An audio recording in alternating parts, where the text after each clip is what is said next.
ना नमाज थी, ना रोज़े थे, ना ज़कात थी, ना हज था, कोई चीज़ फ़र्ज नहीं थी।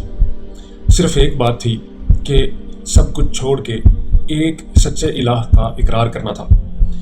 अब सोचिए, आज हमने ला इलाहा इल्लल्लाह की आड़ में नाफरमानियाँ करने का जो बहाना ढूंढ लिया है वो ये है कि हमने अगर एक मरतबा ला इलाहा इल्लल्लाह पढ़ लिया तो हम जन्नती हैं, लिहाजा अपनी ख्वाहिशात, शहवात और अपने मामलात को बरकरार रखने के लिए हम अगर अल्लाह की कुछ नाफरमानियाँ करते हैं तो ये एक इज्तिहादी मसला है कि हम मजबूर हैं। तो मुझे ये बताइए, जब ना नमाज थी, ना रोज़ा था, ना ज़कात, ना हज, ना कुछ इस तरह के फ़र्जी मामलात थे, लेकिन सहाबा इकराम को सिर्फ ला इलाहा इल्लल्लाह की वजह से अपनी ज़मीनों को छोड़ना पड़ा। उनके कपड़े उतरवा लिए गए, उनको उनकी वरासत से महरूम कर दिया गया, उनकी जायदादें, उनके मालो दौलत गस्ब कर लिए गए, ना कि छीने गए।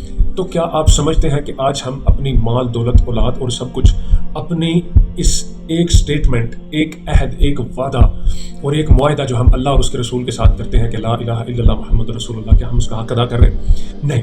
ज़रा गौर से सोचिए, हमने क्या अपनी औलाद को हलाल खिलाने के लिए क्या कभी उनकी भूख की कुर्बानी दी? हम नहीं दे सकते। हम इस ला इलाहा इल्लल्लाह की आड़ में कि हमने ला इलाहा इल्लल्लाह पढ़ लिया तो हम जनती हैं, हम अल्लाह की नाफरमानियाँ करते चले जा रहे हैं। और सहाबा इकराम इस ला इलाहा इल्लल्लाह के साए के अंदर हर चीज़ कुर्बान कर दिया करते थे। सो ये बड़ा फ़र्क है एक मरतबा ला इलाहा इल्लल्लाह कहने का, क्योंकि जो अरब के लोग थे उनमें से बहुत सारे लोग ऐसे बेहतरीन लोग थे कि जिन्होंने एक मरतबा कोई मुआहदा, अहद या वादा कर लिया तो फिर वो सब कुछ कुर्बान कर देते थे, अपनी बात से नहीं हटते थे। लेकिन हम क्या कर रहे हैं ये आप भी बखूबी जानते हैं और मैं भी बखूबी जानता हूँ। Please like, share and subscribe आई राव माउंटू चैनल। जज़ाकल्लाह खैर।